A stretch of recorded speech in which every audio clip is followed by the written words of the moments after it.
我在2020年12月初的时候宣布我获得了 YouTube Silver Creator Award， 也就是达到10万100千的订阅户，100千的 subscriber。所以其实从过了100千开始，我是没有什么在专注看那个 YouTube 的subscriber 了。因为 YouTube 的制度是这样子嘛，如果你做到10万，它会给你 Silver Award， 然后再下一个 step 就是 Gold Award， 就是那个金色的，就是你要达到100万，就是1个 million。所以对我来讲呢，100千跟100万差了10倍，所以变成说我也觉得那个遥不可及了。而且据我所知，像台湾，你知道台湾的中文人口有2000多万，然后据我所知，台湾一个中文的汽车试驾频道、新车介绍频道要达到1个 million 的 subscriber 都不是很常见的事情，更何况是马来西亚。那昨天刚好我看到马来西亚统计局分析2021年第一季度马来西亚的总人口有3275万，3275万里面有 22.5%， 台湾人叫 22.5% 是华人，也就是670万左右。那670万的华人其实不是说很少，因为你看香港在黄金时期可能人口也less than that， 可能300万、400万、500万，然后香港的华人所能够制造出来的影响力无论是演艺圈还是商业各方面等等，都是大家有目共睹的啦。所以670万的人口并不是说很少，做不到什么东西。只是我们回到马来西亚的现实层面，就是因为我之前有一直提过说，马来西亚这670万的华人里面，有一部分是不会中文的，甚至少部分是完全连中文也不会看、不会听、不会读、不会写，总之就是没有办法消化中文的东西的。OK， 所以我要表达的是，其实这个我的受众我的观众群是非常的有限的，就是 compare to 其他的华人地区。我的 YouTube subscriber 截至目前是142千，或者有些人习惯叫14万2千。所以我昨天看到数据是这142千里面有111千是 from Malaysia， 就是来自马来西亚的观众。那其余的大部分都是台湾的观众，还有新加坡。那中国大陆的话，因为很多是用 VPN， 所以我确实不知道到底他们有占多少 percent 啊。那这么巧，在我看到马来西亚的人口统计的时候，当晚就有人在 Instagram inbox 我跟我讲说，有一个人就 print screen 了说，马来西亚的 YouTuber 排名，就是它的 category 它的类别是 Auto and Vehicle 或者 Cars and Motorcycle， 总之就是讲车的频道里面他就给我看说，马来西亚的排名里面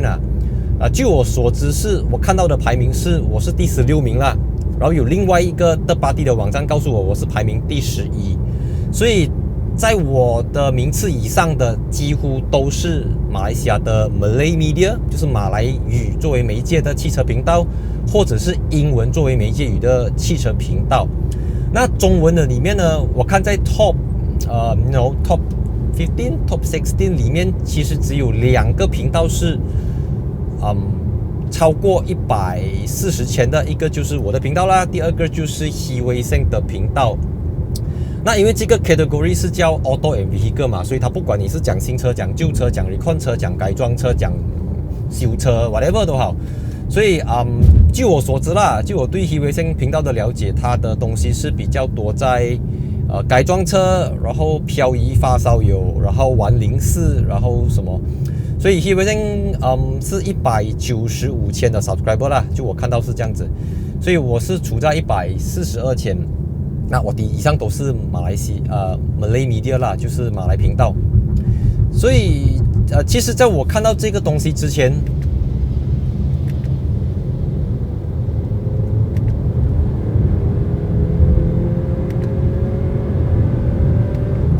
，by the way， 我现在开着的是 Audi Q3 Sportback， 180P 320 Nm， 用的是这个 EA888 引擎，搭配 7-speed 的 S-Tronic 双离合器变速箱，也就是跟 Volkswagen Passat、Volkswagen Tiguan R-Line、Tiguan R-Line对 Tiguan R-Line， 不是 Tiguan R-Line， Arteon R-Line 相同的动力输出差不多啦，他们190匹，台北80匹。OK， 所以就我自己的估计呢，我现在142千，如果我要去追200千、300千、400千，其实那个难度是有在那边的。大家都知道，因为它是很 limited 的。即便我现在最近的影片都放了很多英文字幕，可是毕竟观众都是倾向于用自己习惯自己的母语来接收资讯的，所以呢，北京腔的普通话，或者我们说台湾腔的国语，它未必是马来西亚华人的母语。虽然他们都是所谓的中文，都是所谓的华语，可是当我们在听东西、接受资讯的时候是不同的。所以在我过去的观众的留言里面呢，其实有很多观众都建议我说，为什么你不要做中国市场？为什么你不要做台湾市场？为什么你不要把这个蛋糕做大块一点，把自己的这个观众就锁定在马来西亚而已？他们是好心劝我啦，有些就讲，你不要讲阿达斯啦，你不要一直讲那些台湾人听不懂的东西可能香港人听不懂的东西，这样你就会把自己做小咯，这样子我自己是这样觉得啦，因为汽车这件事情你知道，毕竟我不是住在英国，我不是住在德国，或者我不是住在美国这种他们能够接受到，或者我不是住在日本，他们能够接受到全世界第一手的汽车资讯跟汽车的新车发布啦。打个比方，好像今天example 啦，在 MCO 之前，如果一辆新车要推出的时候通常他们都会邀请全球的媒体，有来自台湾，有来自香港，有来自英国，来自哪里，大家一起去，可能去葡萄牙，可能去德国试驾一些车子，然后到新车要发布的时候，大家在一起 release 那个 content。可是 MCO 之后呢，就变成我们不能够出国了，所以打个比方，可能 BMW 邀请我去德国，可是也不能嘛，因为现在要隔离要什么，所以就作罢了啦。所以这样子的情况就演变成说。很多车子是欧洲的那些媒体，英国的，因为欧盟他们一起的嘛，英国不是了啦，所以他们就会有第一手的资讯。所以那个车子可能打个比方，它可能是2年前在德国 launch 了，然后1年前在哪里 launch 了，2年过后才在马来西亚 launch。所以我的观众，大家一定要明白说，我的观众都是以马来西亚为主。这些给我车子去试驾，这些支持我、这些 support 我的汽车商呢，他们都是马来西亚的代理，Audi Malaysia、Mercedes-Benz Malaysia、BMW Malaysia、Honda Malaysia 等等。所以给我车的是马来西亚的代理，卖的车也是卖给马来西亚的观众。然后这些 spec、这些价钱、这些规格都是马来西亚人买得到的。所以我不觉得说，除非我是第一手啦，如果我是第2、第3、第4手，还是人家可能已经半年前已经 review 了才到我不觉得说我去讲那一辆车子，我会吸引到台湾或者香港的观众啦。因为大家知道台湾已经有很多频道，香港也有很多很棒、很资深、很厉害的频道，所以我不觉得就算我把我的腔调，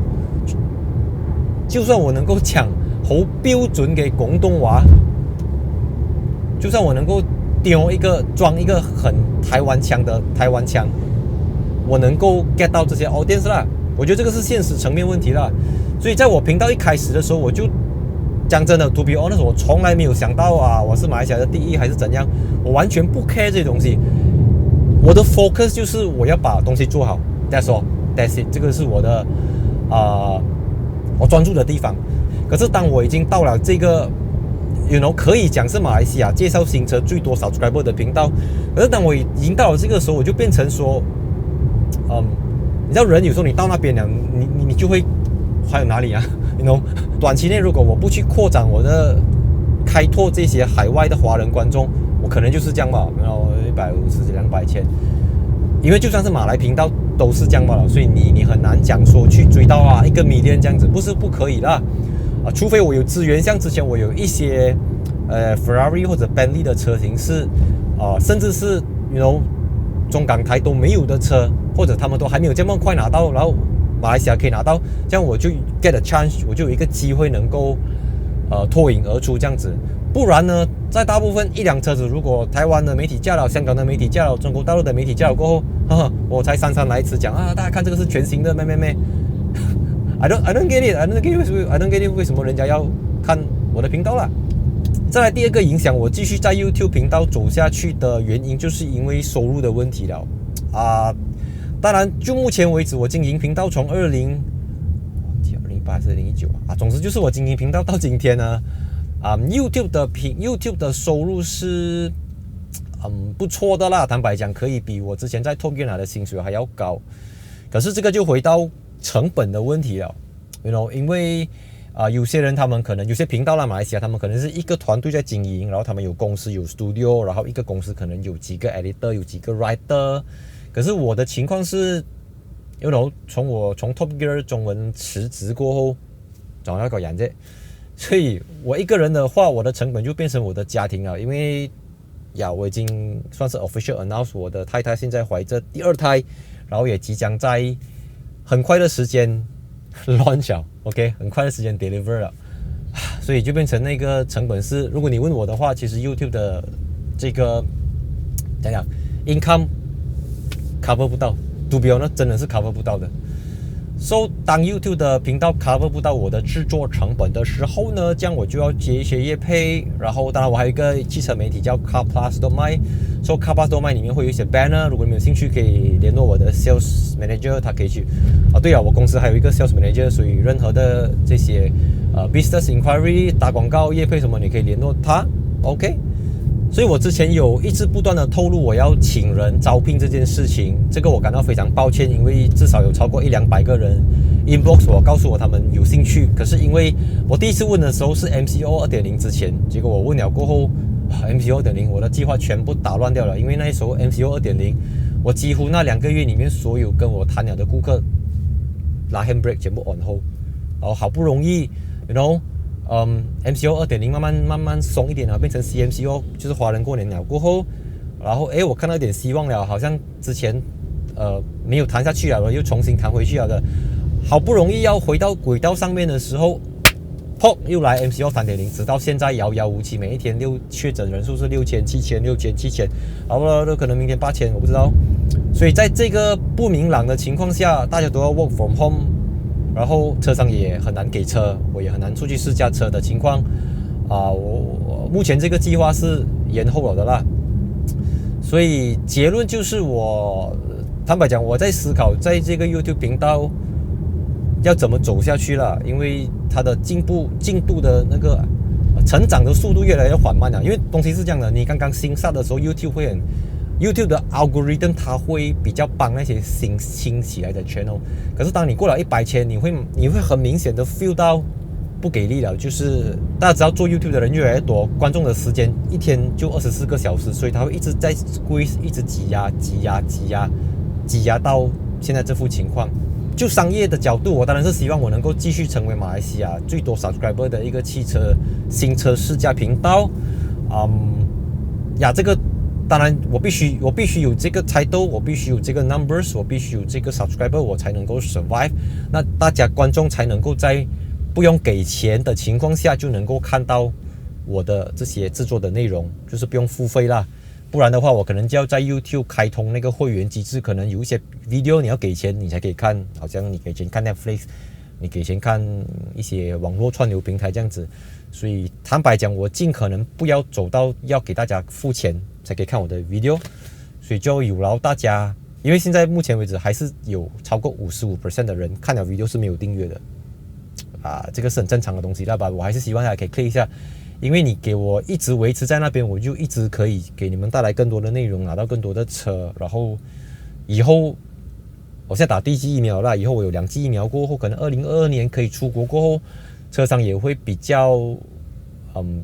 有比较多的机会啦，所以这个也是它是一个 cycle 来的。你们 subscribe 我更多 subscriber， 我就会有更多的钱、更多的资金做更多好的内容，得到更多的机会，然后你们就可以看到更好的内容咯。